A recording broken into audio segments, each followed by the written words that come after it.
눈먼 악사 하나뿐이니 무슨 걱정을 합니까? 앞도 못 보는 놈이 무엇을 알겠습니까? 그날 밤 안방에서 흘러나온 친아들 살인 모의. 그들은 마당에 눈먼 악사를 비웃었습니다. 앞을 보지 못하니 아무것도 모를 거라고요. 그러나 그들은 몰랐습니다. 그 맹인의 귀가 세상 그 누구보다 밝다는 것을요. 과연 눈먼 악사 하나가 권세 높은 자들의 음모를 뒤엎을 수 있을까요? 야담놀이가 계속될 수 있도록 구독과 좋아요로 응원해주세요. 그럼 오늘 준비한 감동적인 옛날 이야기 지금 시작합니다. 가을이 깊어가는 어느 밤이었습니다. 하늘에는 별이 총총하였고 바람은 담장을 넘어 낙엽을 뒤적이고 있었지요. 어느 고을에서 가장 높은 기와집, 엄대감댁 사랑채 앞마당에는 등불이 줄지어 켜져 있었습니다. 셋째 도련님 엄해중의 혼례를 닷새 앞두고 대감댁은 분주하고 화려하게 들썩이고 있었지요. 그 마당 한켠 오래된 매화나무 아래 한 사내가 홀로 앉아 있었습니다. 낡고 빛바랜 옥색 두루마기를 걸친 그 사내의 눈동자는 흐릿한 회백색이었습니다. 앞을 보지 못하는 맹인이었으나 그 앉음새만큼은 단정하기 그지없었지요. 득음이었습니다. 그는 천천히 허리춤에서 피리를 꺼내 들었습니다. 오치를 입혀 검게 빛나는 피리였는데 이리저리 닳고 긁힌 흔적이 역력하였지요. 오래 쓴 물건이 가지는 특유의 묵직함이 그 피리에는 배어 있었습니다. 득음은 피리를 입술에 가져다 대기 전 잠시 멈추었습니다. 그리고 고개를 조금 갸웃하였지요. 바람소리가 이상하였습니다. 아니, 바람소리가 아니었습니다. 바람 사이로 무언가 다른 것이 섞여 있었지요. 득음은 눈을 감았습니다. 맹인이 눈을 감는다는 것이 이상하게 들릴 수도 있겠지만 그것은 득음만의 방식이었습니다. 눈을 감으면 귀가 더욱 열린다고 스승운학이 그리 가르쳤었지요. 득음은 온몸의 감각을 귀 하나에 모았습니다. 사랑채 너머 안채 쪽이었습니다. 안방에서 소리가 새어나오고 있었지요. 밤이 깊었으니 안방에는 사람이 없어야 마땅한데 낮은 목소리들이 웅성거리고 있었습니다. 남자의 목소리였습니다. 하나가 아니라 둘, 아니 셋이었습니다. 그 아이만 없애면 됩니다.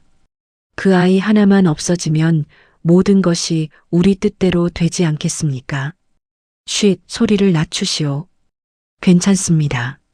마당에는 눈먼 악사 하나뿐이니 무슨 걱정이겠습니까? 앞도 못 보는 놈이 무엇을 알겠습니까? 득음의 손가락이 천천히 오칠 피리를 움켜쥐었습니다. 그 힘이 얼마나 강하였던지 손마디가 하얗게 질릴 지경이었지요. 그러나 득음은 몸 하나 움직이지 않았습니다.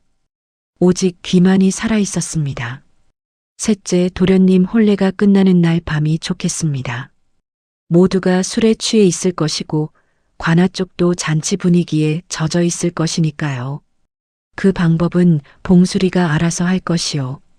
문제는 그 다음이요. 일이 끝나고 나서 흔적을 어떻게 지울 것인지. 목소리는 거기서 한층 더 낮아졌습니다. 바람이 한번 크게 불어와 낙엽을 흩어놓는 바람에 뒤이어 나오는 말들은 조각조각 끊어져 들렸지요. 그러나 이미 들린 것만으로도 충분하였습니다. 득음은 그것이 무슨 뜻인지 알았습니다. 누군가를 죽이려 한다는 것을, 그리고 그 모의에 담긴 목소리의 주인이 누구인지도. 득음은 오래 귀를 기울여 왔습니다. 그 고을에서 대감댁 행사가 있을 때마다 불려와 피리를 불었으니 이 집안 사람들의 목소리는 송금처럼 외우고 있었지요. 낮은 목소리로 말할 때도 술에 취해 고함을 칠 때도 득음의 귀는 한 번 들은 목소리를 잇는 법이 없었습니다. 첫 번째 목소리는 엄대감이었습니다. 그리고 두 번째 목소리, 그것이 문제였습니다. 낯선 목소리였습니다. 대감댁 식솔도 아니고 고을 관아의 관원도 아니었지요. 득음이 이 고을에서 들어온 어떤 목소리와도 닮지 않은 처음 듣는 목소리였습니다. 그러나 그 목소리가 품고 있는 것만큼은 분명하였지요. 권세였습니다. 이 고을 위에 군림하는 어떤 더 높은 권세가 그 목소리 안에 담겨 있었습니다. 득음은 처음으로 자신의 귀가 두렵다고 생각하였습니다. 그는 천천히 피리를 입술에 가져다 댔습니다. 그리고 아무것도 듣지 못한 사람처럼, 아무것도 모르는 눈먼 악사처럼 조용하고 담담하게 피리를 불었습니다. 밤바람을 타고 구슬픈 가락이 대감댁 마당에 퍼져나갔지요. 안방 쪽에서는 아무 소리도 들리지 않았습니다. 잠시 후 사랑채 쪽에서 발소리가 났습니다. 무거운 발소리였는데 걸을 때마다 땅을 지그시 눌러 밟는 버릇이 있는 사람이었지요. 득음은 그 발소리의 주인도 알았습니다. 봉술이었습니다. 엄대감의 신복으로 칼자국이 얼굴에 남아있다고 사람들이 수군거리는 그 봉술이었지요. 야, 악사. 오늘 밤은 여기까지다. 들어가 자거라. 봉술의 목소리는 짧고 거칠었습니다. 명령하는데 익숙한 자의 목소리였지요. 예, 나리. 득음은 순순히 피리를 내리고 자리에서 일어났습니다. 그리고 지팡이를 짚으며 천천히 대감댁 대문 쪽으로 걸음을 옮겼습니다. 봉술이 뒤에서 그 걸음을 지켜보고 있다는 것을 득음은 느꼈습니다. 등 뒤로 시선이 꽂히는 느낌, 그것도 득음의 귀가 읽을 수 있는 것이었지요. 대문을 나서며 득음은 바깥 공기를 크게 들이마셨습니다. 가을밤 공기였습니다. 서늘하고 깊은 냄새가 났지요. 그러나 득음의 가슴 속에서는 서늘함이 아니라 어떤 뜨거운 것이 끓어오르고 있었습니다.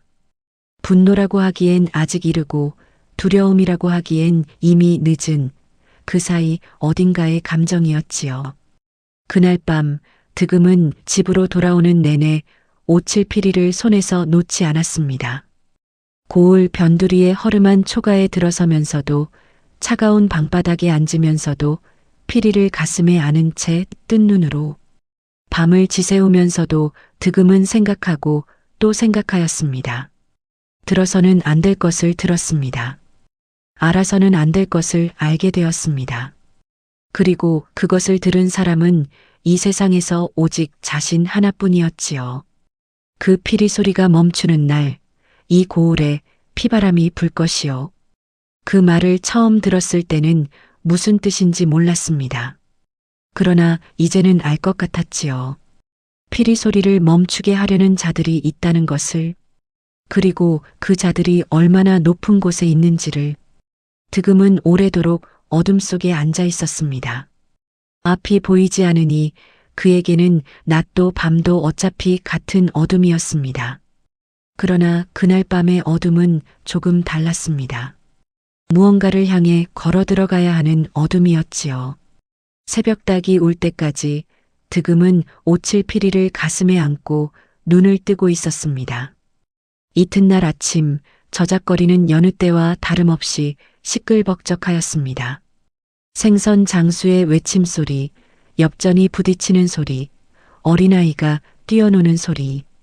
득음은 그 소리들을 하나하나 짚으며 저작거리를 지나갔습니다. 지팡이 끝이 돌바닥을 두드리는 소리가 일정한 박자로 울렸지요.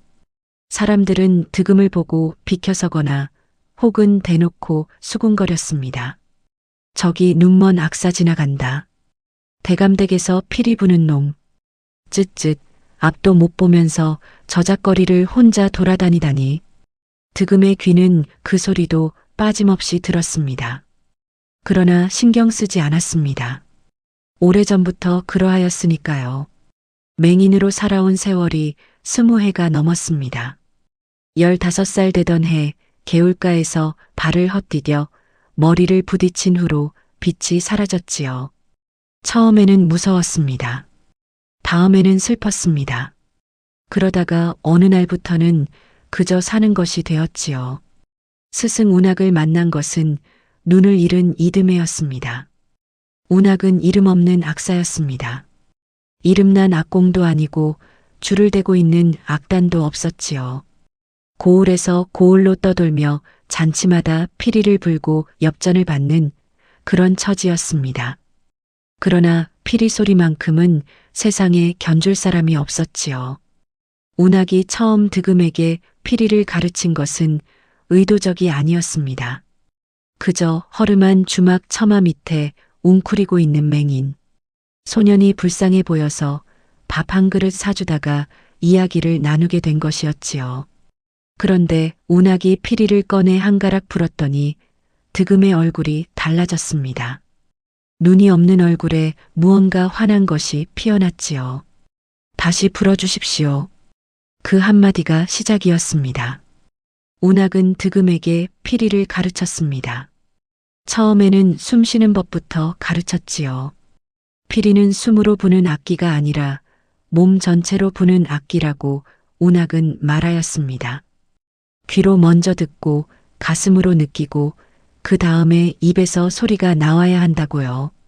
득음은 그 가르침을 빠르게 익혔습니다. 눈이 없으니 귀가 더 예민하였고 귀가 예민하니 소리를 더 잘 느꼈지요. 세월이 흘렀습니다. 운학 곁에서 15년을 지냈습니다. 스승과 제자로 시작하였으나 나중에는 아비와 자식 같았지요. 득음에게는 다른 가족이 없었습니다. 어릴 때 부모가 일찍 세상을 떠난 터라 운학이 전부였습니다. 운학도 그러하였습니다. 늙도록 혼자였고 자식도 없었으니까요. 그러다 3년 전 운학이 죽었습니다. 도둑질을 하였다는 누명이 씌워졌습니다. 엄대감댁에 피리를 불러갔다가 서재에서 물건을 훔쳤다는 것이었지요. 운학은 결코 그런 사람이 아니었습니다. 그러나 증거가 있다 하였고 관아에서는 단박에 운학을 가두었습니다. 장형 20대를 맞고 옥에 갇힌 지 닷새 만에 운학은 조용히 숨을 거두었지요. 득음은 그 소식을 저작거리에서 들었습니다. 다리가 풀려 그 자리에 주저앉았지요. 지팡이를 손에 쥔 채로 오래 그 자리에 앉아 있었습니다. 그리고 관아로 달려가 따졌습니다. 스승은 그런 사람이 아니라고, 억울한 누명이라고. 그러나 아무도 눈먼 악사의 말에 귀를 기울이지 않았지요. 채옥은 작고 단단한 체형의 여인이었습니다. 손마디가 굵고 거칠었는데 그것은 어릴 때부터 대감댁에서 허드렛 일을 해온 흔적이었지요. 눈빛은 날카롭고 말수는 적었습니다. 대감댁 몸종으로 10년을 넘게 지내면서 채옥이 터득한 것이 있다면 그것은 말하지 않는 법이었습니다. 보아도 본 채 않고 들어도 들은 채 않는 법이었지요. 그것이 그 집에서 살아남는 방법이었으니까요. 그런 채옥이 득음에게 먼저 말을 건넨 것은 그만큼 다급하였기 때문이었습니다. 악사어른, 잠깐 시간이 되시겠습니까? 채옥의 목소리는 낮았습니다. 골목에 사람이 없는지 확인하는 소리가 들렸지요. 치맛자락이 스치고 발소리가 조심스럽게 가까워졌습니다. 대감댁 몸종이 이런 데서 무슨 볼일이요? 득음은 짧게 물었습니다. 경계하는 것이 아니었습니다. 다만 채옥의 다급함이 무엇에서 비롯된 것인지 먼저 가늠해 보고 싶었지요. 어젯밤에 악사 어른이 마당에 계셨지요. 피리를 부시던 것 소인이 보았습니다. 보았다 하였소? 그래서요. 잠시 침묵이 흘렀습니다. 채옥이 무언가를 결심하는 소리가 들리는 것 같았지요. 들이쉬는 숨, 조금 떨리는 숨이었습니다. 소인도 들었습니다. 안방에서 나온 그 소리를요. 득음은 지팡이를 쥔 손에 힘을 주었습니다. 채옥이 계속 말하였지요. 소인은 안방 바깥 복도에 있었습니다. 마님께 드릴 약탕기를 들고 기다리다가 그만 듣고 말았지요. 악사 어른은 어떻게 하실 생각이십니까? 득음은 천천히 대답하였습니다. 아직 모르오. 그것이 솔직한 대답이었습니다. 채옥은 잠시 말이 없었지요. 그러다가 다시 입을 열었습니다. 소희는 알고 있는 것이 있습니다. 안방마님께서 요즘 이상한 약재를 들이신다는 것을요. 주방 찬마루에 두고 아무도 손대지 못하게 하십니다. 약재상에서 몰래 들여온 것인데 그것이 평범한 약재가 아닌 것 같습니다. 어떤 약재요? 독을 만들 수 있는 것들입니다. 득음은 그 말을 듣고 잠시 말을 잃었습니다. 독. 그리고 어젯밤의 목소리. 혼례가 끝나는 날 밤. 그것들이 하나로 이어지고 있었습니다. 그 약재를 직접 보았소. 예. 손으로 만져보기도 하였습니다. 오두와 부자가 섞인 것이었습니다. 그것들만 따로 다려서 진하게 고우면 사람이 죽습니다. 채옥의 목소리는 떨리지 않았습니다. 이미 여러 번 속으로 되뇌어온 말이라 이제는 감정이 다 빠진 것 같았지요. 그 건조함이 오히려 더 무겁게 들렸습니다. 두 사람은 잠시 아무 말도 하지 않았습니다. 골목 어딘가에서 바람이 지나가는 소리가 들렸지요. 멀리서 닭 우는 소리도 들렸습니다. 왜 나에게 이런 말을 하는 것이오? 득음이 물었습니다. 채옥은 짧게 대답하였습니다. 악사 어른이 들으셨다는 것을 소희는 알고 있습니다. 그리고 악사 어른만큼 이 집에서 자유롭게 드나들 수 있는 사람도 없습니다. 소희는 몸종이라 감시받습니다. 그러나 악사 어른은 눈도 못 보는 그냥 악사이니 아무도 경계하지 않겠지요. 그 말에는 쓴맛이 섞여 있었습니다.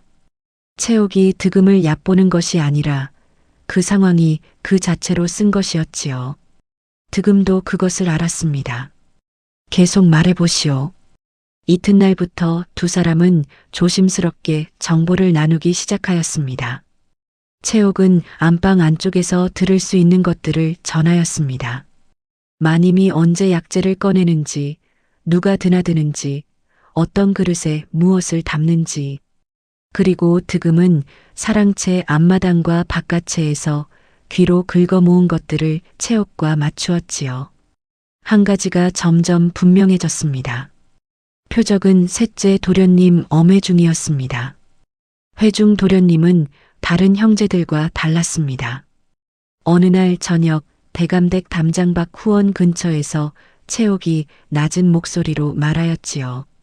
심성이 곱고 공부를 좋아하셨습니다. 백성들에 대해서도 마음을 쓰셨지요. 그러나 그게 문제였습니다.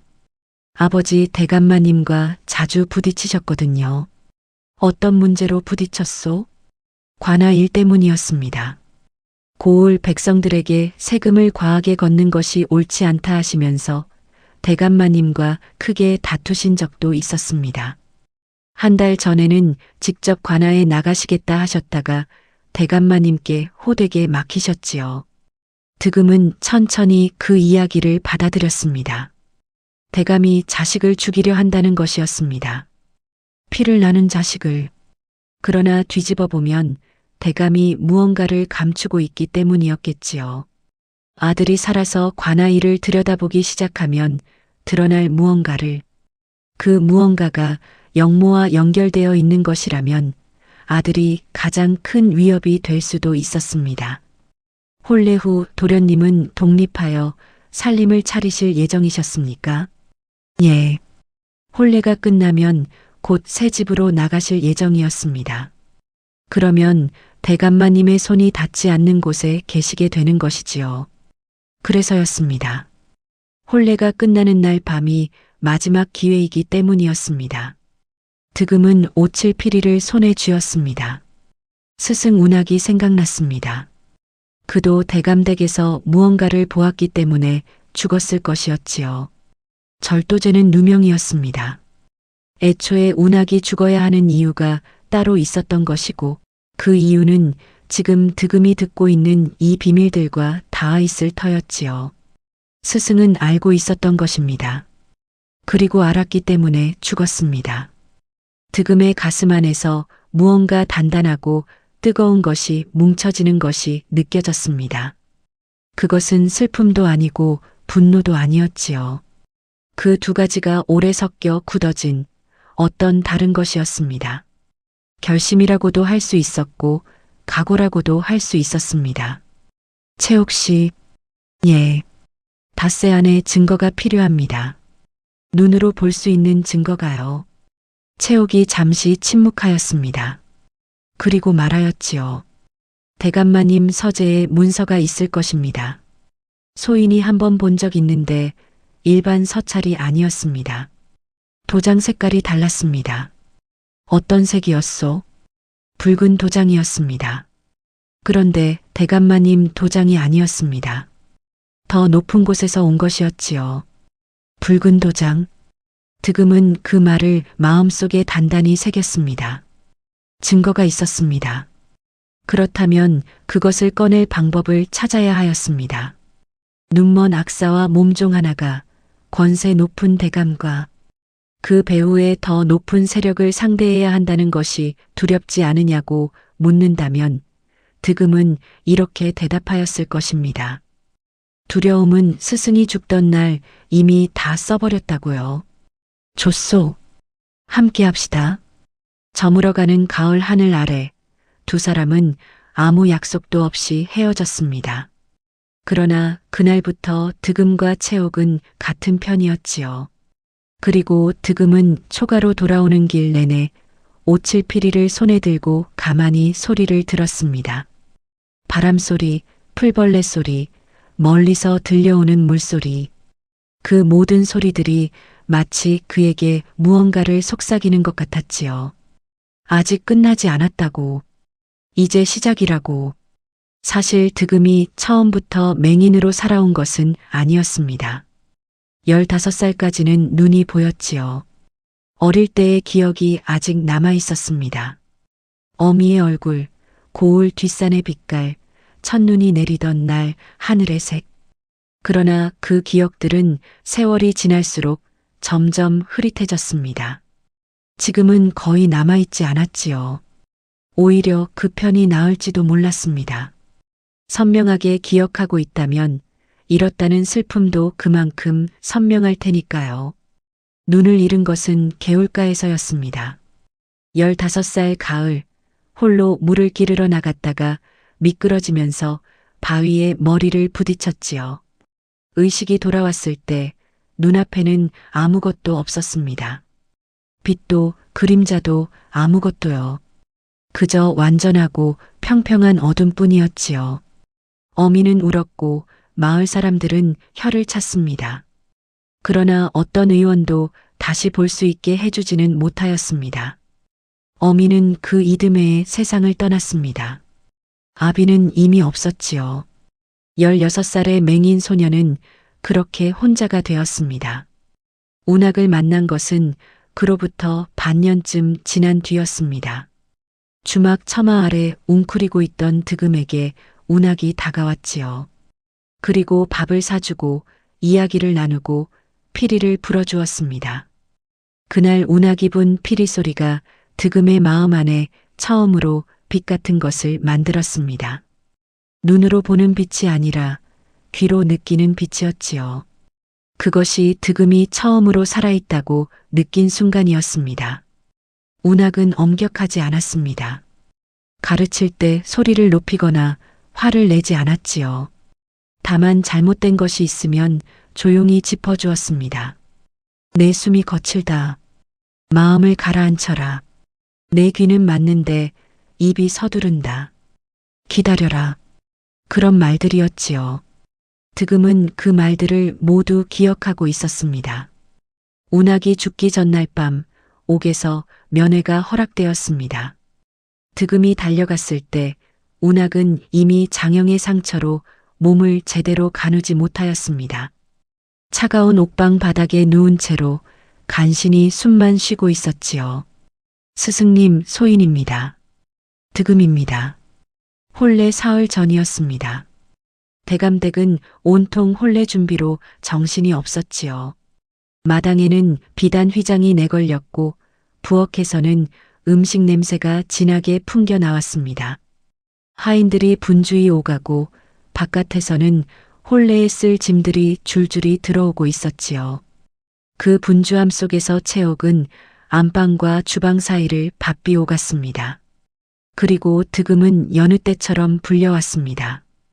혼례 전날 밤에도 피리를 불어야 하니 오늘 미리 와서 연습 소리를 들려보아라. 봉술이 어제 저작거리에서 전한 말이었지요. 득음은 순순히 응하였습니다. 싫어할 이유가 없었지요. 오히려 대감댁 안으로 들어올 수 있는 기회가 생긴 것이었으니까요. 득음은 사랑채 앞마당에 자리를 잡고 앉아 피리를 불기 시작하였습니다. 사람들은 아무도 득음에게 신경 쓰지 않았습니다. 맹인 악사가 마당에서 피리를 부는 것은 이 집에서 늘 있는 일이었으니까요. 누가 지나쳐도 누가 수군거려도 득음은 그저 피리를 불 뿐이었습니다. 그러나 그 귀는 쉬지 않고 움직이고 있었지요. 서재가 어디인지는 이미 알고 있었습니다. 사랑채 안쪽 담장과 맞닿은 방이었지요. 지난 몇 년 동안 대감댁을 드나들면서 발소리로 익혀둔 구조였습니다. 서재 문이 열릴 때의 경첩소리, 대감이 거기 드나들 때의 발소리 패턴, 그 모든 것을 득음은 알고 있었지요. 오늘 오전 대감은 서재에 2번 들어갔습니다. 첫 번째는 짧았습니다. 들어갔다가 금방 나왔지요. 2번째는 길었습니다. 한참 동안 소리가 났는데 서류를 뒤적이는 소리와 붓이 움직이는 소리가 섞여 있었습니다. 그리고 나올 때는 무언가 단단한 것을 서랍에 넣는 소리가 들렸지요. 딸깍 하는 소리. 잠금 장치가 있는 서랍이었습니다. 득음이 이 사실을 채옥에게 전한 것은 점심 무렵 채옥이 마당 우물가에서 물을 깃는 틈이었습니다. 잠금 장치가 있다 하셨습니까? 채옥의 목소리는 낮았지요. 두레박이 우물 아래로 내려가는 소리가 났습니다. 딸깍 소리가 2번 났소. 넣을 때 1번, 잠글 때 1번. 열쇠가 있는 서랍이요. 열쇠는 대감마님이 늘 몸에 지니십니다. 허리춤 놀이개 옆에 작은 고리로 달고 다니시지요. 그렇다면 서랍을 열 수가 없소이다.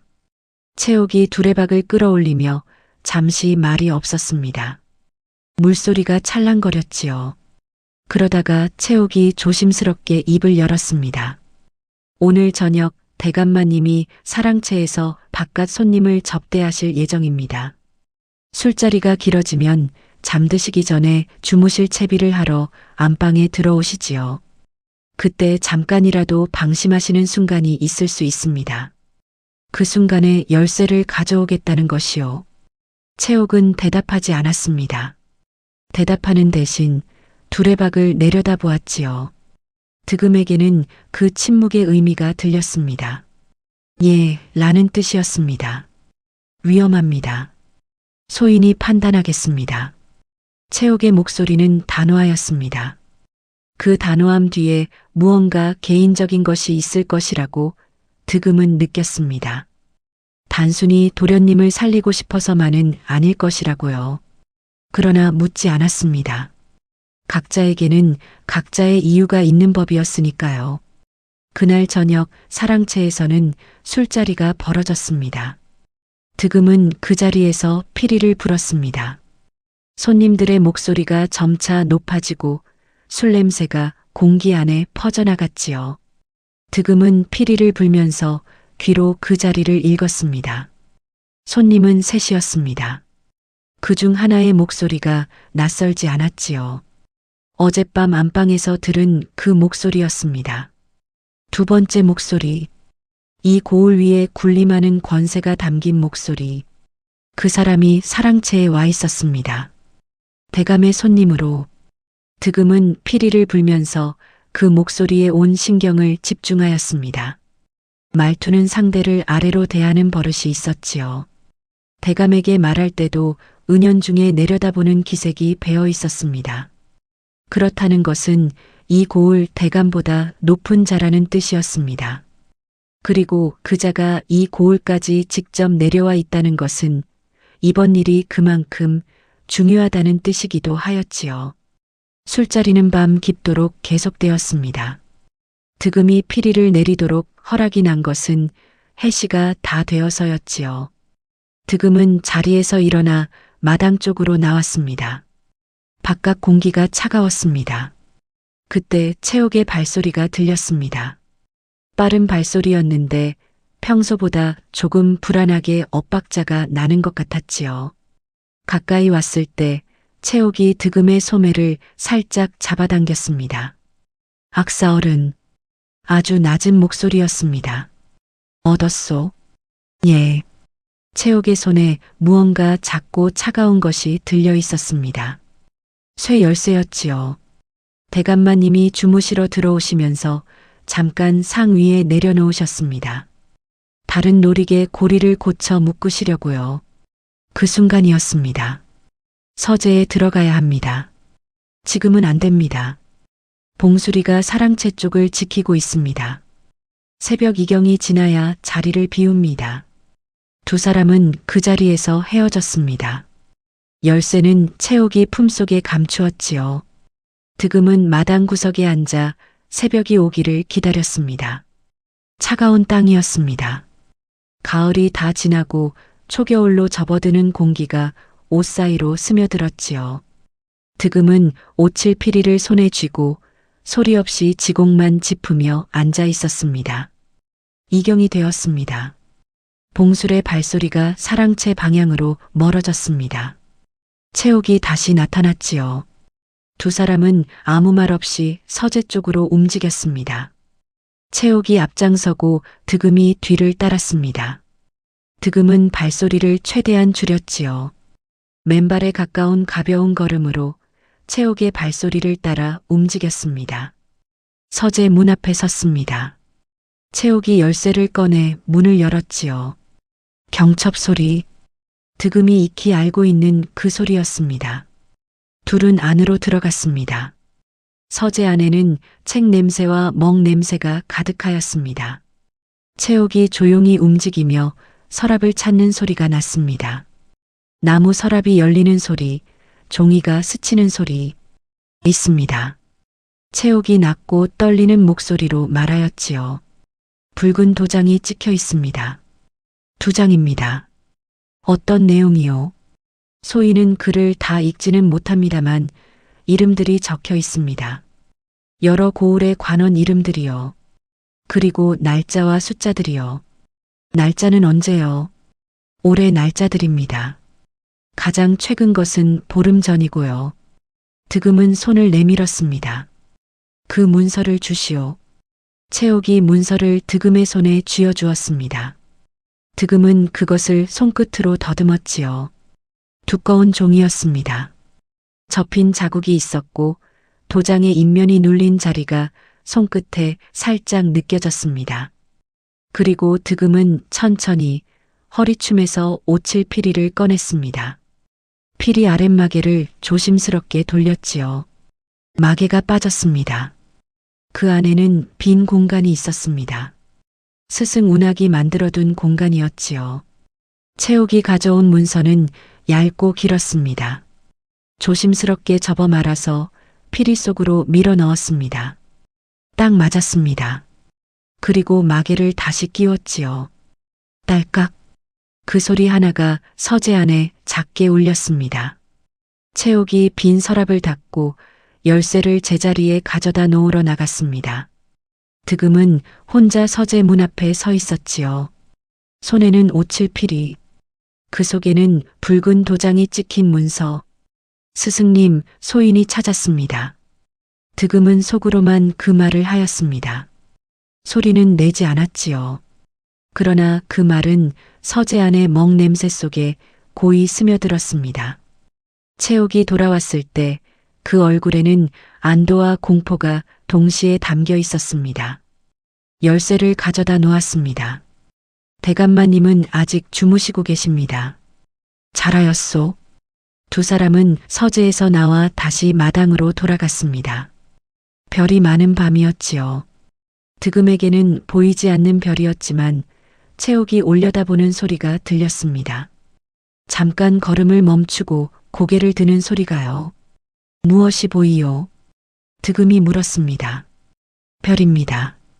오늘 밤 유독 많네요. 별이 많으면 내일 날씨가 맑다고 하지요. 그러면 좋겠습니다. 홀레날 비가 오면 불길하다 하니까요. 채옥은 그 말을 하고 나서 잠시 조용하였습니다. 그리고 득음이 묻지 않은 것을 스스로 꺼냈지요. 소인이 왜 이러는지 궁금하시지요. 저마다 이유가 있다 하였소. 회중 도련님 때문입니다. 채옥의 목소리가 살짝 달라졌습니다. 단단하던 것이 잠깐 부드러워지는 것 같았지요. 소인이 이 집에 들어온 것이 14살이었습니다. 그때 도련님은 12살이셨지요. 소인을 처음 본 날 도련님이 물으셨습니다. 배가 고프냐고요. 처음 들어온 몸종에게 그런 것을 물어보는 사람은 없거든요. 그게 처음이었습니다. 득음은 말하지 않았습니다. 채옥이 계속 말하였지요. 혼례 하루 전 날이었습니다. 대감댁은 새벽부터 부산하였지요. 혼례 음식을 준비하는 소리, 짐을 나르는 발소리, 일꾼들이 부르는 소리가 뒤섞였습니다. 득음은 그 분주함을 들으며 대문 앞에 서 있었지요. 오늘도 불려왔습니다. 혼례 전날 밤 연회에서 피리를 불어달라는 것이었습니다. 그러나 득음의 마음속은 연주 생각이 아니었습니다. 채옥이 어젯밤 저작거리 모퉁이에서 짧은 말을 전하였지요. 오늘 저녁 안방마님이 주방에 들르실 것입니다. 그때 약재 단지를 꺼내실 것이 분명합니다. 그 뒤에 소인이 단지를 바꿔치겠습니다. 바꿔치기. 독이 담긴 단지를 평범한 약재로 바꾸는 것이었지요.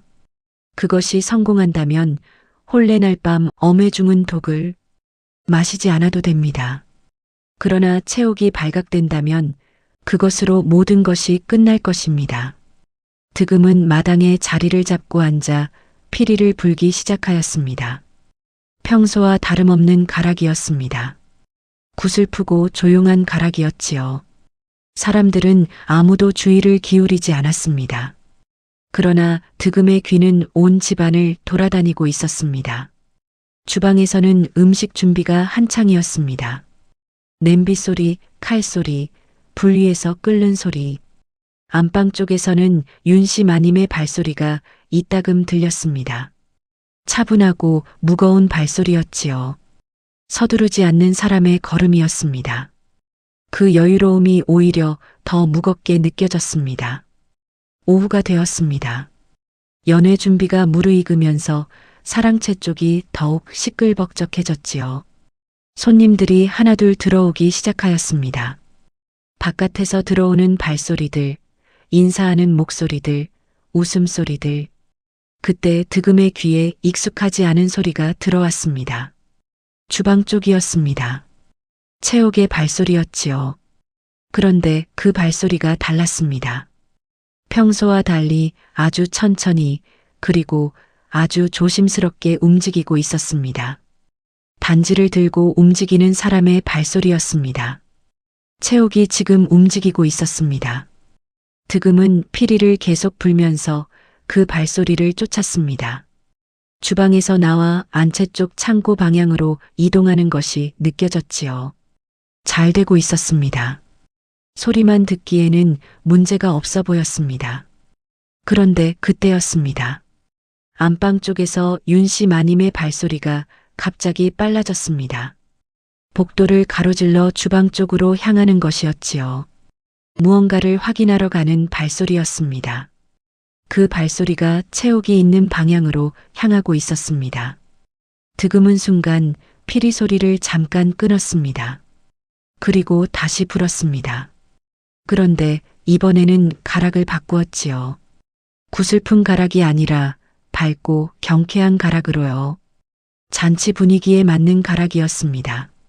사랑채 쪽에서 박수 소리가 몇 개 들렸지요.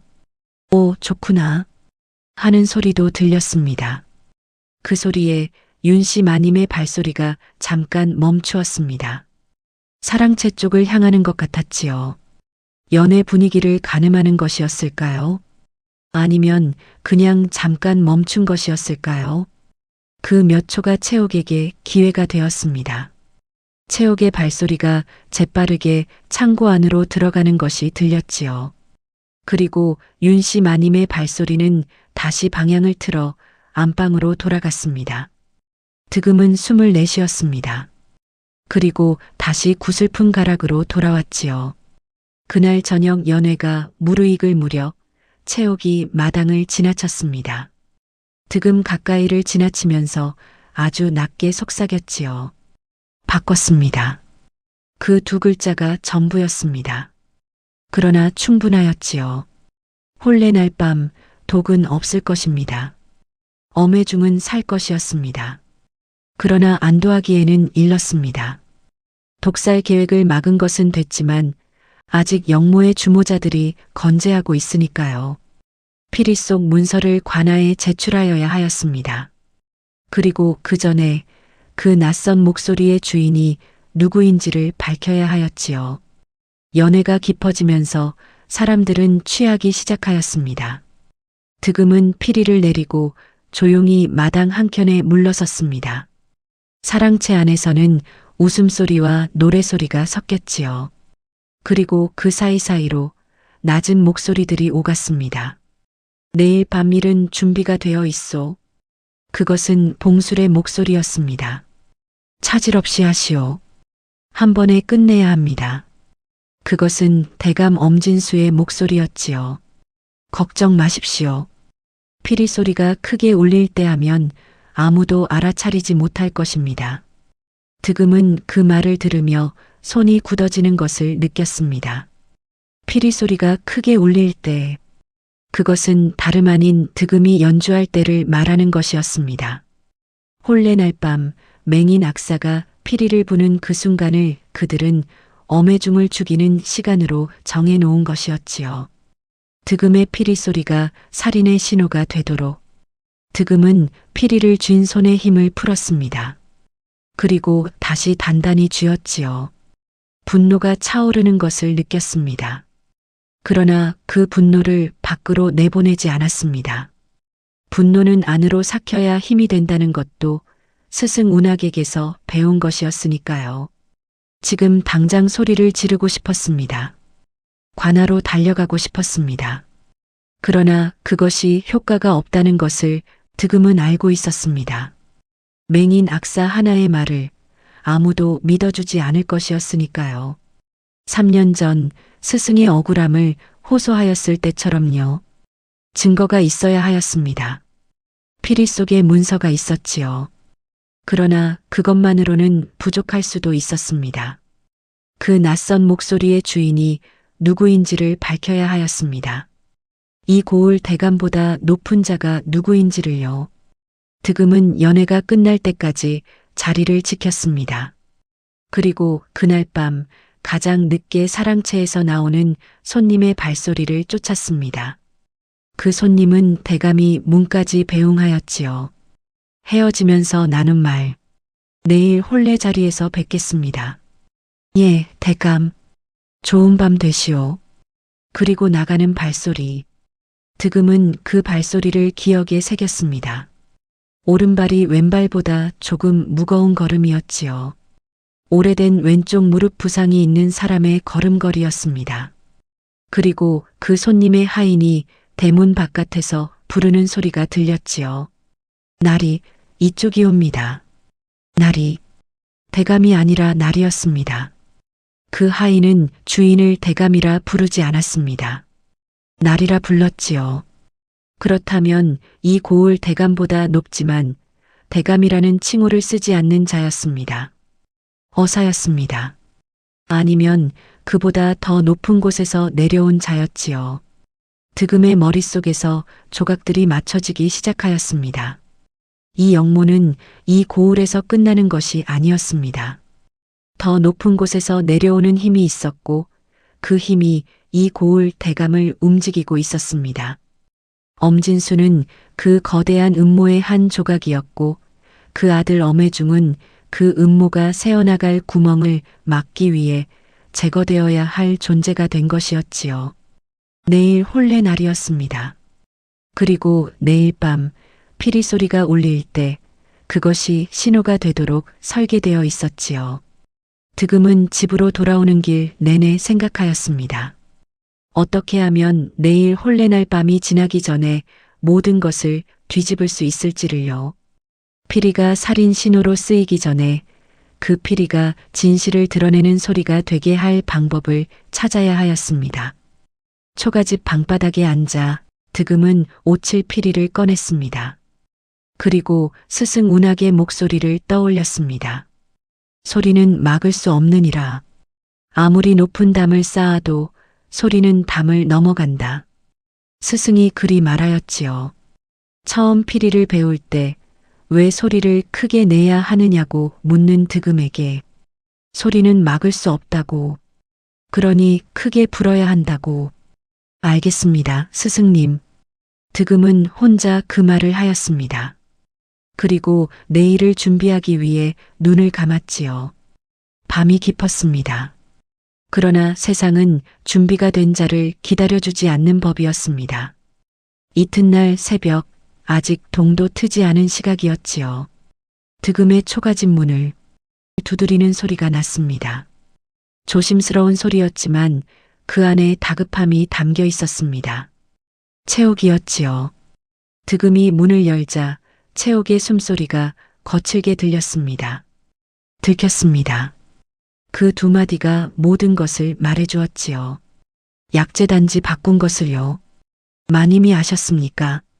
주방 안악 하나가 고자질하였습니다. 어젯밤 늦게 마님이 소인을 불러 추궁하였습니다. 소인은 모른다 하였지만 마님이 믿지 않으셨습니다. 오늘 아침 봉술이 소인을 데리러 올 것입니다. 득음은 즉시 일어섰습니다.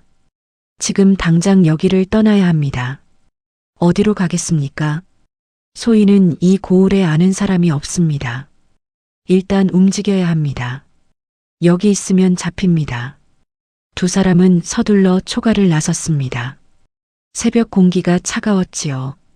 아직 마을의 불빛은 거의 없었습니다. 득음은 지팡이 없이 걸었습니다. 채옥의 팔을 잡고 채옥의 발소리에 자신의 발소리를 맞추었지요. 날이 밝았습니다. 관아 문이 열리는 소리가 들렸지요. 득음과 채옥은 담장 그늘에서 나와 관아 쪽으로 걸음을 옮겼습니다. 아직 이른 시각이라 행인이 많지 않았지요. 멀리서 봉술 무리의 발소리가 이 골목 저 골목을 뒤지는 소리도 들렸습니다. 그들은 아직 두 사람의 위치를 찾지 못하고 있었지요. 관아 대문 앞에서 득음이 말하였습니다. 형방 나리를 뵙고 싶다 하시오.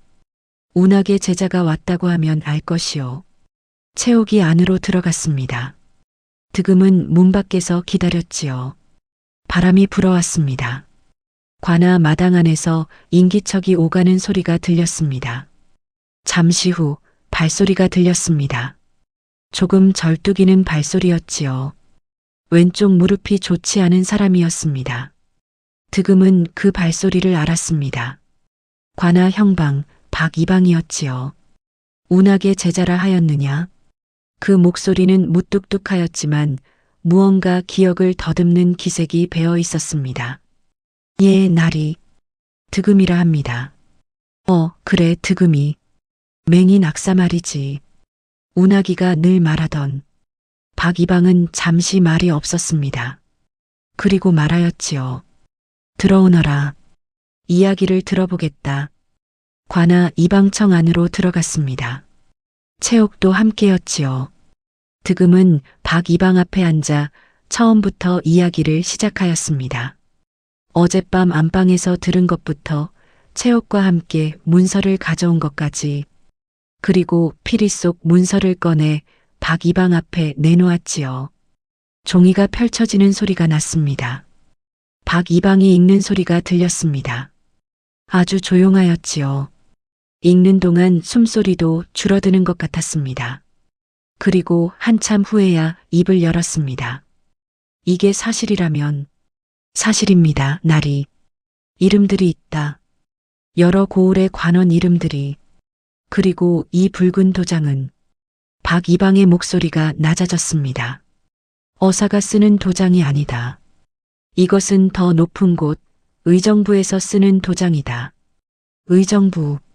득음은 그 말을 듣는 순간 가슴이 내려앉는 것을 느꼈습니다. 이 영문은 이 고을에서 끝나는 것이 아니었지요. 그것이 확인되었습니다.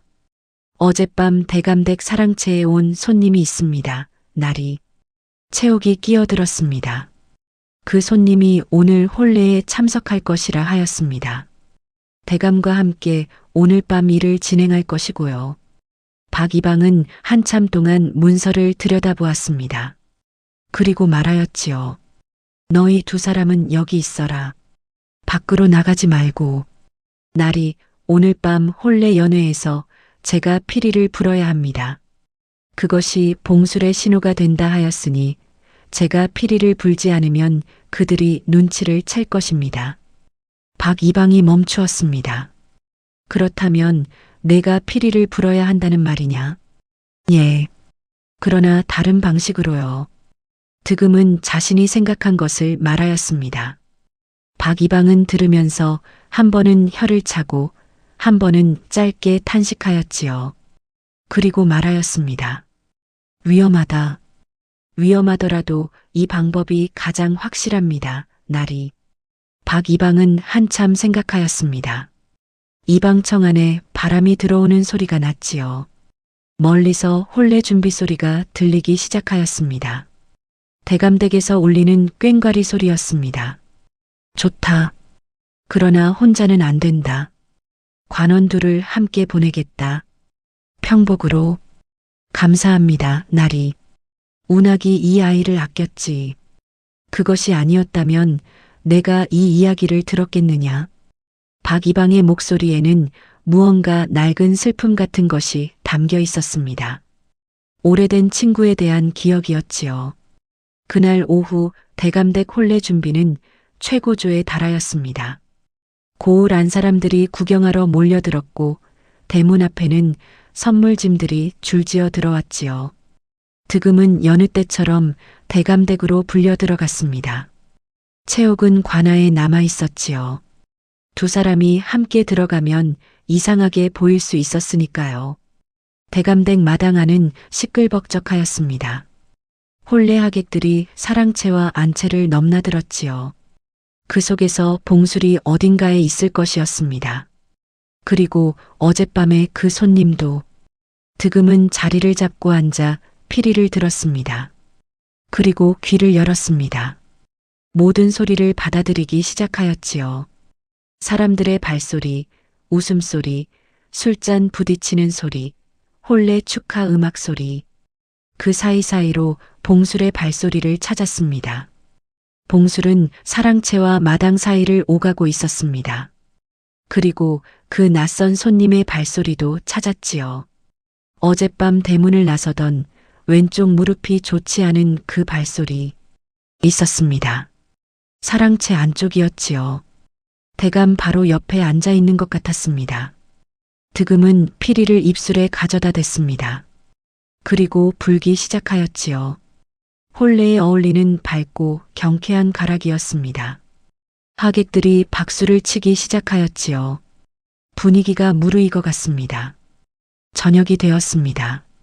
술이 돌기 시작하면서 사랑채 안은 더욱 떠들썩해졌지요. 득음은 계속 피리를 불었습니다.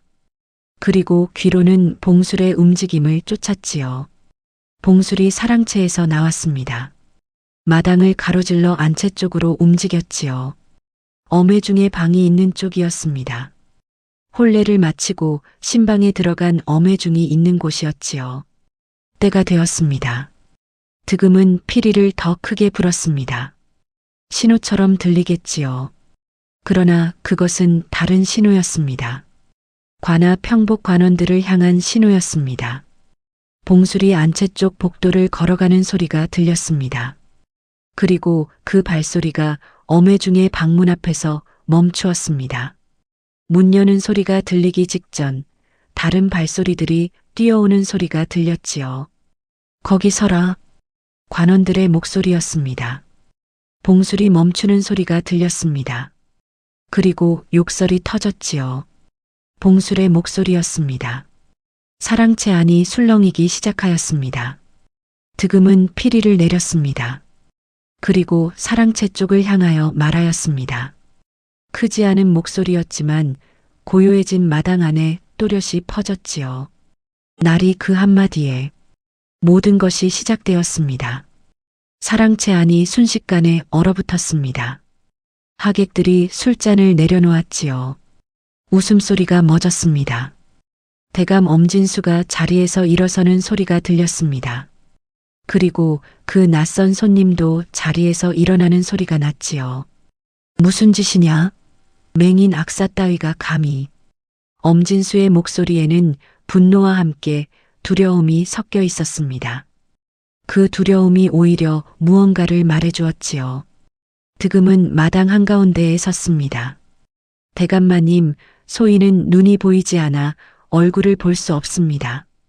그러나 소인의 귀는 지난 며칠 동안 이 댁에서 일어난 일들을 모두 들었습니다. 이놈이, 그 내용이 관아에 이미 전해져 있습니다. 문서도 함께요. 사랑채 안이 다시 한번 조용해졌습니다. 이번에는 다른 종류의 조용함이었지요. 아무도 섣불리 움직이지 않는 조용함이었습니다. 바깥에서 발소리가 들려왔습니다. 관원들이었습니다. 한 명이 아니었지요. 박 이방이 이야기한 둘뿐만 아니라 더 많은 수였습니다. 박 이방이 혼자 판단하지 않고 더 높은 곳에 먼저 연락을 한 것이었지요. 형방 하나가 독단으로 움직이기에는 너무 큰 일이었으니까요. 엄진수의 발소리가 뒤로 물러나는 것이 들렸습니다. 그 낯선 손님도 마찬가지였지요. 그러나 더 이상 물러날 곳이 없었습니다. 관원들이 사랑채 안으로 들어오고 있었으니까요. 봉술이 잡히는 소리가 났습니다. 안채 쪽에서 쇠사슬 소리와 함께 봉술의 욕설이 들렸지요. 그리고 관원들의 발소리가 사랑채 안으로 가득 찼습니다. 엄진수는 그 자리에서 움직이지 마시오. 관아 수령의 목소리였습니다. 나이든 목소리였지요. 무게감이 있었습니다.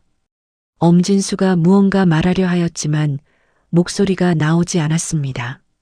그 침묵이 모든 것을 말해주었지요. 득음은 마당에 서 있었습니다. 피리를 손에 쥔 채로요. 시끄러운 소리들이 사방에서 들려왔습니다. 관원들이 움직이는 소리, 사람들이 웅성거리는 소리, 어디선가 그릇이 깨지는 소리. 그 모든 소리들 속에서 득음은 한 가지 소리를 들었습니다.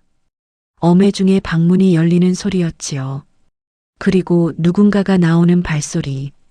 천천히 조심스럽게 나오는 발소리였습니다. 무슨 일이요? 어매중의 목소리였습니다. 혼례 날 밤 갑자기 벌어진 소란의 당황한 기색이었지요. 그러나 두려워하는 기색은 없었습니다. 차분하고 단단한 목소리였습니다. 채옥이 말하던 그대로였습니다. 사람을 사람으로 보는 사람의 목소리였지요. 득음은 그 목소리를 향해 고개를 숙였습니다. 도련님, 오늘 밤 위험한 일이 있었습니다. 소인이 미리 막았지만 자세한 이야기는 나중에 들으시게 될 것입니다. 그대가 막았다는 것이요? 악사가? 예, 도련님. 밤이 깊어지면서 대감댁의 소란은 조금씩 가라앉았습니다. 관원들이 엄진수와 봉술, 그리고 그 손님을 관하로 데려갔지요. 하객들은 당황한 채로 하나둘 집으로 돌아갔습니다. 등불이 꺼지고 음식 냄새만이 마당 안에 남았지요. 잔치가 아니라 무언가 다른 것으로 끝난 밤이었습니다.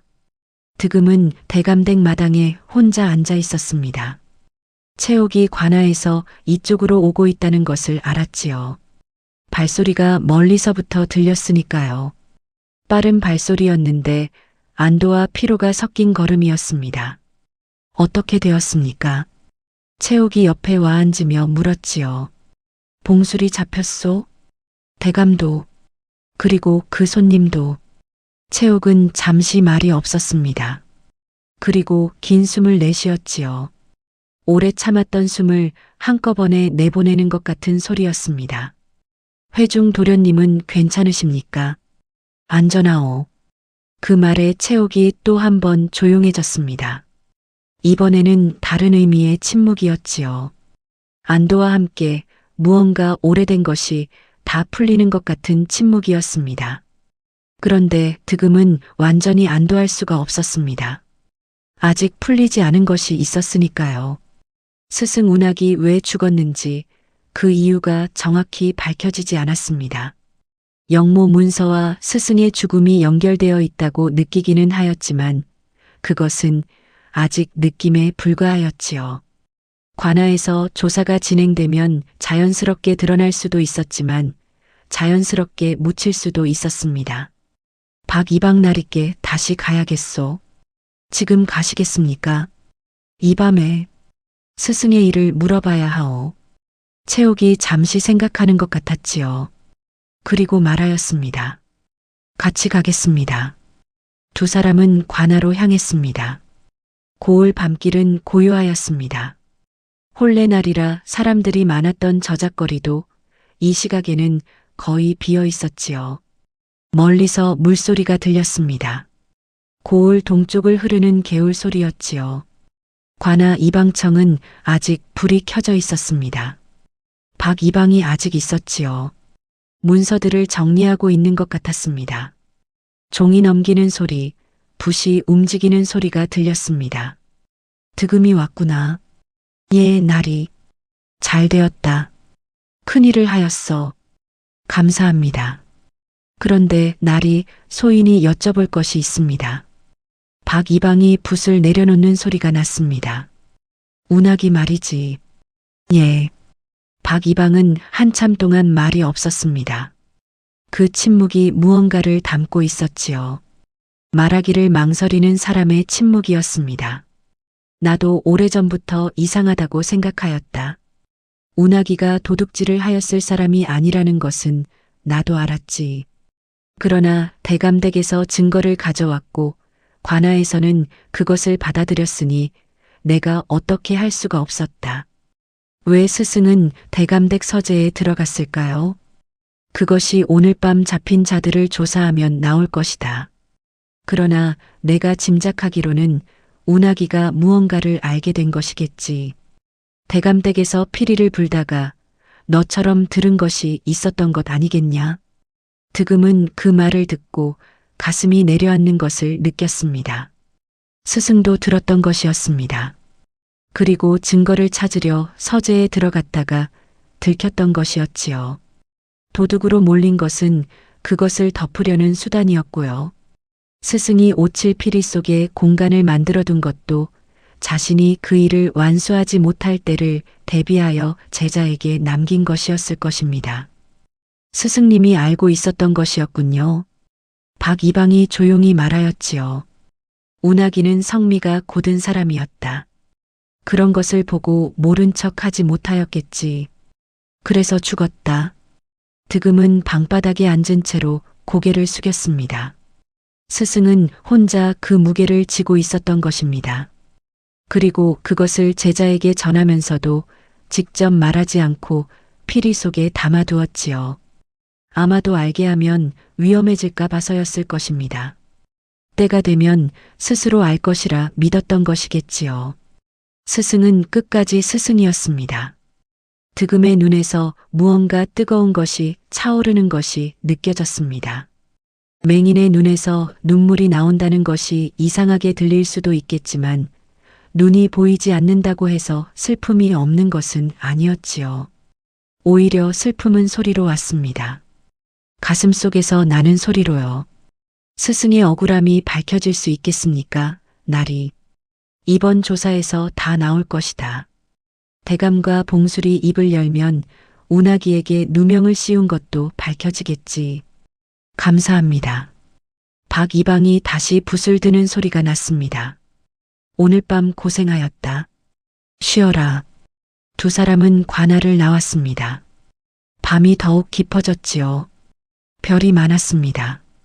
채옥이 말한 것처럼 오늘 밤 별이 유독 많았습니다. 이제 어떻게 하시겠습니까? 채옥이 물었지요. 스승님 무덤에 가야겠소. 지금요? 예. 채옥은 잠시 말이 없었습니다. 그리고 말하였지요. 같이 가겠습니다. 두 사람은 고을 뒷산 기슭으로 걸었습니다. 밤이라 어두웠지만 득음에게는 어차피 어둠이었지요. 채옥이 앞을 보면서 이끌어 주었습니다. 산길이 시작되면서 풀 냄새와 흙 냄새가 섞인 공기가 느껴졌습니다. 운학의 무덤은 소나무 한 그루 옆에 있었습니다. 득음은 무덤 앞에 무릎을 꿇었습니다. 그리고 오칠 피리를 꺼냈지요. 한참 동안 아무것도 하지 않았습니다. 바람이 불어왔습니다. 소나무 가지가 흔들리는 소리가 났지요. 멀리서 부엉이 우는 소리도 들렸습니다. 득음은 피리를 입술에 가져다 댔습니다. 그리고 조용하게, 아주 조용하게 불기 시작하였지요. 밤바람 속으로 스며드는 가락이었습니다. 처음 스승에게 배웠던 그 가락, 주막 처마 아래에서 처음 들었던 그 가락이었지요. 채옥은 뒤에 서서 그 소리를 들었습니다. 피리 소리가 산속으로 번져나갔습니다. 나무들 사이를 지나고 풀잎 위를 지나고 하늘 위로 올라갔지요. 스승 운학이 그리 말하였습니다. 소리는 막을 수 없다고. 아무리 높은 담도 소리를 막지 못한다고. 그 소리가 지금 아무 담도 없는 산속에서 자유롭게 퍼져나가고 있었습니다. 득음은 한 가락을 다 불고 나서 피리를 내렸습니다. 그리고 조용히 앉아 있었지요. 스승님, 오늘 밤 일이 끝났습니다. 아직 완전히 끝난 것은 아니지만 시작은 되었습니다. 그 말도 소리로 내지 않았습니다. 바람만이 그 말을 들었지요. 날이 밝을 무렵 두 사람은 산을 내려왔습니다. 고을이 깨어나고 있었지요. 저작거리에 불이 켜지고 굴뚝에서 연기가 피어오르기 시작하였습니다. 어제 홀레날 벌어진 일이 이미 소문이 된 듯 길을 걷는 사람들이 수군거리는 소리가 들렸지요. 엄대감이 잡혔다더라. 봉수리도 관아에 끌려갔다던데. 영모라고 하던데 설마. 득음은 그 소리들을 들으며 걸었습니다. 맹인 악사가 그 한가운데에 있었다는 것을 사람들은 알지 못하였지요. 그러나 그것은 상관없었습니다. 알아주는 것이 목적이 아니었으니까요. 채옥이 말하였습니다. 소희는 이제 어디로 가야 할까요? 그 물음에는 가벼움이 섞여 있었습니다. 두려움이 거친 자리에서 나온 가벼움이었지요. 어디로 가고 싶소? 고향이 있습니다. 어릴 때 떠나온 고향이요. 어미가 아직 계신지 모르겠지만 가보시오. 채옥이 잠시 웃는 것 같았습니다. 소리로 느껴지는 웃음이었지요. 악사 어른은요. 소희는 여기 있겠소. 혼자서요. 피리가 있으니 혼자는 아니요. 채옥이 다시 웃었습니다. 이번에는 소리가 났지요. 짧고 맑은 웃음이었습니다. 관아에서 며칠이 지났습니다. 엄진수와 봉술, 그리고 그 손님에 대한 조사가 진행되었지요.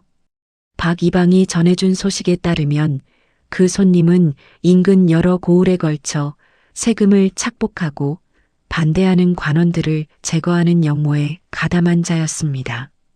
엄진수는 그 역모의 이 고을 담당자였고 아들 엄혜중이 그 비리를 알아채고 관아에 고하려 한다는 사실을 알고 독사를 계획하였던 것이었지요. 그리고 3년 전 스승 운학의 일도 밝혀졌습니다. 운학은 대감댁에서 피리를 불다가 사랑채 안에서 영모모의 소리를 들었던 것이었습니다. 증거를 찾으러 서재에 들어갔다가 봉술에게 발각되었지요. 봉술이 훔쳤다고 누명을 씌우고 대감이 관아에 압력을 넣어 형을 가중시켰습니다. 그렇게 운학은 장형 끝에 옥에서 죽었던 것이지요. 박 이방이 그 사실을 득음에게 전할 때 목소리가 젖어 있었습니다. 운학이 살아서 이 결과를 받더라면 좋았을 텐데 예, 나리. 득음은 그 말에 더 이상 대꾸하지 않았습니다. 대꾸하면 목이 메어올 것 같았으니까요. 운하게 억울한 누명이 공식적으로 벗겨지는 데는 보름이 걸렸습니다. 관아에서 문서를 작성하고 운하게 결백을 밝히는 공문이 내려졌지요. 실질적으로는 이미 세상에 없는 사람에 대한 것이었으니 살아있는 누군가의 삶이 바뀌는 것은 아니었습니다. 그러나 득음에게는 달랐지요. 스승이 도둑이 아니었다는 것이 세상이 인정하는 문서로 남게 된 것이었으니까요. 가을이 완전히 지나고 첫 겨울 바람이 불어오던 어느 날이었습니다. 박이방이 득음의 초가로 직접 찾아왔지요.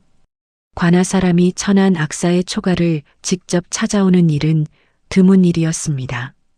득음은 발소리만으로 박이방이 온 것을 알았고 문을 열기 전에 이미 무언가 결정적인 소식이 왔구나 싶었지요. 들어오십시오, 나리. 박이방이 문지방을 넘는 소리가 났습니다. 왼쪽 무릎이 좋지 않은 걸음이었지요. 이거 앉기도 좋구나. 박이방이 방안을 훑어보는 것 같았습니다. 뭐라 더 말하지 않았지만 그 침묵에 딱한 기색이 담겨 있었지요. 득음은 그것을 모른 척하였습니다. 무슨 일이십니까? 조사가 마무리되었다. 박이방이 자리에 앉으며 말하였지요. 엄진수와 봉술은 유배형을 받았다. 그 손님 권나리는 관직을 박탈당하고 재산을 몰수당하였고 인근 여러 고을에 연루된 관원 9명도 처벌을 받게 되었다. 득음은 천천히 그 말을 받아들였습니다.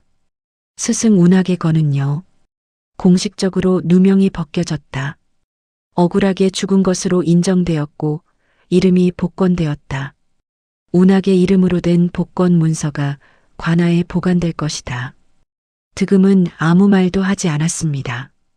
박이방이 계속 말하였지요. 그리고 회중 도련님이 살해를 하고 싶다 하신다. 엄씨 가문의 재산 일부가 몰수되었는데 도련님이 그중 일부를 내게 돌리고 싶다 하시더구나. 괜찮습니다. 받아라. 그분이 진심으로 드리고 싶어 하신다. 소인에게는 피리가 있습니다. 박이방이 잠시 말이 없었습니다. 그러다가 낮게 웃었지요. 그래, 운하기 아껴 쓸 만하다. 박이방은 그 자리에서 오래 앉아있지 않았습니다. 자리에서 일어서면서 말하였지요. 운하기 무덤에 한번 가봐야겠다. 오래 못 갔구나. 소인이 안내해 드리겠습니다. 그래라. 두 사람은 함께 고을 뒷산 기슭으로 걸었습니다. 겨울 들어 처음 부는 바람이 차가웠지요. 낙엽이 다 진 나무들 사이로 하늘이 훤히 보인다고 채옥이 그랬지요. 득음에게는 보이지 않는 하늘이었지만 바람이 더 세게 불어온다는 것으로 하늘이 넓어졌음을 알 수 있었습니다. 운하게 무덤 앞에 두 사람이 섰습니다. 박이방이 한참 동안 아무 말도 하지 않았습니다. 그 침묵 안에 오래된 것들이 담겨 있었지요. 어릴 때부터 알아온 사람을 잃은 슬픔, 그리고 이제야 억울함이 풀렸다는 안도. 이놈, 결국 내가 옳았다. 박이방이 무덤을 향해 말하였습니다. 낮고 쉰 목소리였지요.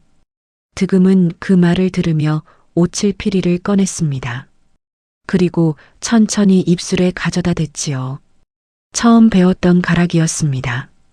스승 운하기 주막 처마 아래에서 처음 불어주었던 가락. 그 소리를 처음 들었을 때 눈이 없는 얼굴에 빛이 피어올랐던 그 가락이었지요. 득음은 그 가락을 천천히, 아주 천천히 불었습니다. 겨울산 속으로 피리 소리가 번져나갔습니다. 바람이 불어와 그 소리를 받아 더 멀리 날랐지요. 앙상한 나뭇가지들이 흔들렸습니다. 어디선가 새 한 마리가 날아오르는 날갯짓 소리가 들렸지요. 멀리 멀리 날아가는 소리였습니다. 박이방은 피리 소리가 끝날 때까지 가만히 서 있었습니다. 소리가 멎었을 때 두 사람은 한동안 아무 말도 하지 않았지요. 산이 고요하였습니다. 바람 소리만이 나뭇가지 사이를 지나고 있었습니다. 잘 불었다. 박이방이 말하였지요. 스승님 덕분입니다. 두 사람은 산을 내려왔습니다. 며칠 후 엄해중이 직접 득음의 초가를 찾아왔습니다.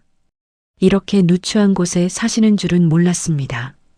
엄해중의 목소리는 깊고 조용하였지요. 혼례 날 밤 채옥이 말하던 그대로였습니다. 사람을 사람으로 보는 사람의 목소리였습니다. 괜찮습니다, 도련님. 득음 어른이라 부르겠습니다. 어른이 아니었다면 제 목숨이 없었을 테니까요. 득음은 그 말에 고개를 저었습니다. 채옥 씨가 없었다면 소인 혼자서는 아무것도 하지 못하였을 것입니다. 그리고 박이방 나리가 없었다면 문서가 있어도 소용이 없었을 것이고요. 그러하겠지요. 그러나 시작한 것은 어른이셨습니다. 엄해중이 품에서 무언가를 꺼냈습니다. 천에 쌓인 것이었지요. 내려놓는 소리가 났습니다. 마음의 표시입니다. 거절하지 말아 주십시오. 소인은 피리만 있으면 됩니다. 그것 외에도 들어주십시오. 한 가지 부탁이 있습니다. 득음은 기다렸습니다. 소인이 이제 새 집에서 살림을 차린 것입니다. 혼례는 이미 올렸으니 살림만 따로 차리는 것이지요. 그 집에 음악이 있으면 좋겠습니다. 가끔씩 어른의 피리 소리를 들을 수 있다면요. 득음은 잠시 생각하였습니다. 가끔씩이라면 가겠습니다. 감사합니다. 엄해중이 자리에서 일어서면서 말하였지요. 아버지가 저지른 일들이 부끄럽습니다. 그러나 그것이 아버지 한 사람의 잘못만이 아니라는 것도 알고 있습니다. 세상이 그런 일이 벌어지게 내버려 두었으니까요. 소인은 앞으로 그 부분을 조금이나마 바꾸어 보고 싶습니다. 득음은 그 말을 조용히 들었습니다. 잘하실 것입니다, 도련님. 엄해중이 나가는 발소리가 들렸습니다. 단단하고 고른 발소리였지요. 자신이 어디로 가야 하는지 아는 사람의 발소리였습니다. 초가 안이 다시 조용해졌습니다. 득음은 엄해중이 두고 간 것을 손으로 더듬었습니다. 천에 쌓인 것이었는데 풀어보니 엽전 꾸러미였습니다. 그리고 그 안에 종이 한 장이 접혀 있었지요. 득음은 글을 읽을 수 없었습니다. 그러나 그 종이에서 먹 냄새가 났습니다. 정성 들여 쓴 사람의 냄새였지요. 나중에 박이방이 읽어주었습니다. 운학의 이름이 담긴 복권 문서 사본이었습니다. 관아보관용 외에 득음에게 드리는 것이라고 엄해중이 부탁하여 따로 만든 것이었지요. 득음은 그 종이를 조심스럽게 접어 오칠 피리와 함께 품에 넣었습니다. 스승의 이름이 담긴 문서와 스승의 유품 피리가 함께 품 안에 있었지요. 그리고 그날 이후 득음은 매월 초하루마다 스승의 무덤을 찾아 피리를 불었습니다. 어떤 날은 맑았고 어떤 날은 흐렸지요. 눈이 내리는 날에도 비가 부슬거리는 날에도 득음은 산을 올랐습니다. 발끝에 감촉이 눈 쌓인 길을 알려주었고 코끝의 냄새가 비 오는 날을 알려주었지요. 맹인에게 세상은 소리와 냄새와 감촉으로 이루어진 곳이었습니다. 그리고 그 세상은 결코 빈곤하지 않았지요. 사람들이 종종 물었습니다. 악사, 보이지도 않는데 무섭지 않소? 혼자 산을 오르다가 길을 잃으면 어쩌려고. 득음은 그때마다 같은 말을 하였습니다. 소리를 들으면 길이 보입니다. 그것이 스승에게 배운 것이었지요. 소리는 막을 수 없습니다. 아무리 높은 담도 소리를 막지는 못합니다. 그리고 소리를 잘 듣는 사람은 아무리 깊은 어둠 속에서도 길을 잃지 않습니다. 그것이 맹인 악사 득음이 세상에서 배운 것이었고 스승 운학이 짧고 억울한 생을 살면서 제자에게 남긴 것이었습니다. 여러분, 사람의 가치는 신분이 아니라 마음과 행동에 있습니다. 앞을 보지 못하는 천한 악사 하나가 권세 높은 자들의 음모를 뒤엎을 수 있었던 것은 그의 귀가 밝았기 때문이 아니었습니다. 그의 마음이 고닫기 때문이었지요. 스승을 향한 그리움이 그를 움직였고 옳은 것을 향한 믿음이 그를 멈추지 않게 하였습니다. 눈이 없어도 세상을 볼 수 있습니다. 귀가 없어도 진실을 들을 수 있습니다. 다만 마음이 열려 있어야 합니다. 오늘도 어느 고을 뒷산 기슭에서는 소나무 한 그루 옆에 홀로 앉아 피리를 부는 맹인 악사의 마음의 소리가 들립니다. 그 소리가 산을 넘고 바람을 타고 멀리 멀리 퍼져나갑니다. 아무 담도 그 소리를 막지 못하지요. 스승 운학도 어딘가에서 그 소리를 듣고 있을 것입니다. 맹인 악사 득음의 이야기는 이렇게 마무리됩니다. 오늘 이 이야기가 여러분의 하루에 작은 위안이 되었으면 합니다. 모두 행복한 하루 보내세요. 감사합니다. 그 뒤로 계절이 여러 번 바뀌었습니다. 엄해중은 새 살림을 차리고 스스로 관아일에 뛰어들었지요. 아버지가 저지른 것들을 하나씩 바로잡으려 하였습니다. 쉽지 않은 일이었지요. 세상이 하루아침에 바뀌지는 않는 법이니까요. 그러나 엄해중은 멈추지 않았습니다. 작은 것부터 할 수 있는 것부터 하였지요. 세금을 공정하게 거두고 아랫사람들을 사람으로 대하고 백성의 소리에 귀를 기울였습니다. 득음은 그 집에 가끔씩 불려가 피리를 불었습니다. 엄해중과 그의 부인 그리고 하인들이 마당에 앉아 피리 소리를 들었지요. 그 집에는 소리가 있었습니다. 사람들의 웃음소리, 아이들이 뛰어노는 소리, 저녁밥 짓는 소리. 득음은 그 소리들을 들으며 피리를 불었지요. 그 집의 소리들이 좋았습니다. 무언가 살아있는 것들의 소리였으니까요. 그리고 마지막으로 도련님을 구하기 위해 목숨을 건 체린의 조건 없는 헌신도 잊지 않아야겠습니다. 본 사연은 AI 기술을 활용한 순수 창작물입니다. 야담놀이 다음 이야기를 빨리 만나기를 원하시면 구독과 좋아요 꾹 눌러주십시오. 혹 의견이나 전해주실 사연 있으면 남겨주시면 답변 드리겠습니다. 긴 이야기 들어주셔서 감사합니다. 다음 이야기로 찾아뵙겠습니다. 늘 건강하시길 빕니다. 감사합니다.